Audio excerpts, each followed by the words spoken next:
Hello, আসসালামু আলাইকুম। সবাই কেমন আছেন? তো চলেন আজ আপনাদেরকে দেখাই আমি আর সুমাইয়া ১ মাস আগে একটা পিকনিক করেছিলাম। সেই পিকনিকেরই কিছু অংশ আপনাদেরকে দেখানোর চেষ্টা করছি আরকি।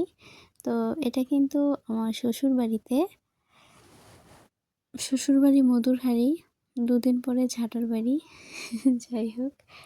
তো দেখেন সুমাইয়া বিকালবেলায় বলল যে চলেন আমরা দুজনে মিলে মাঠের থেকে কিছু সবজি নিয়ে আসি। আসলে আমাদের উদ্দেশ্য ছিল এই সবজিটা দিয়ে মানে একটা ভাজি করব এরকম কিছু একটা। তো যাই হোক আমরা কিন্তু সবজি-টবজি নিয়ে দেখেন এখানে কিন্তু আমরা নিয়েছিলাম বধুয়া শাক। মানে মাঠে কি মানে শীতের সময় যে শাকগুলা থাকে না এইগুলোই আরকি। তারপরে কিন্তু নিয়েছিলাম দেখেন পাতাকপি।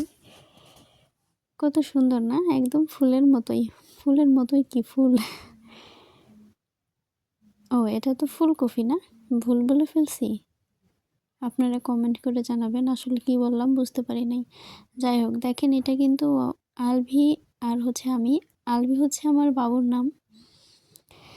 তো যাই হোক চলে আসলাম হচ্ছে বাড়িতে। আসার পরে কিন্তু সুমাইয়া দেখেন এই সবজিগুলো কাটছে। ওদের নাকি এই সবজিগুলো আজকে ভাজি করবে সেইজন্য আরকি কেটে ওর আম্মুকে হেল্প করছে।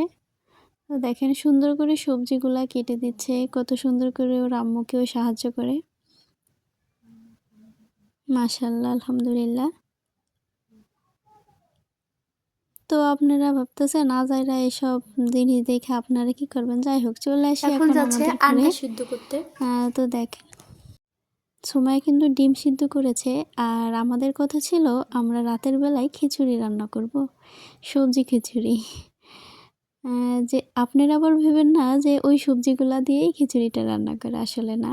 ওই সবজিটা আসলে ওর আম্মুর জন্য ওর আম্মু রান্না করেছে বিকালে। আর এখানে যে সবজিগুলা দেখছেন এগুলো আমি বাজার থেকে কিনে আনিয়েছি। আমি আসলে কারোর কথা শুনতে একদমই পছন্দ করি না। অনেকে ভাবতে পারে যে মানে এখানে কি চাল ডাল নাই? হ্যাঁ, অবশ্যই আছে। কিন্তু তারপরেও নিজের একটা কি বলবো? যাই হোক। আমি কিন্তু এই সবজিগুলা বাজারের থেকে এনেছিলাম আর এই মশলাগুলা পুরাটাই কিন্তু সুমাইয়াদের ছিল। শুধু লবণটা আমি আমার শ্বশুর বাড়ির মানে ঘরের থেকেই নিয়েছি। যাই হোক আর তেলটা ছিল এই বাড়িরই। আবারও বলছি এই ভিডিওটা কিন্তু ১ মাস আগের। ডিসেম্বরের ১ম দিকে হয়তোবা। তো যাই হোক দেখেন আমি কিন্তু খিচুড়িটা একদম ভালো করে মাখিয়ে বসিয়ে দিয়েছিলাম। রাতের বেলায় এরকম গরম গরম খিচুড়ি খেতে কার না ভালো লাগে বলো? আর যদি হয় সেটা শীতের দিন, তাহলে তো কোনো কথাই নাই। তো আমার ভিডিওটা কেমন লাগলো সবাই কমেন্ট করে বলবেন। আল্লাহ হাফেজ।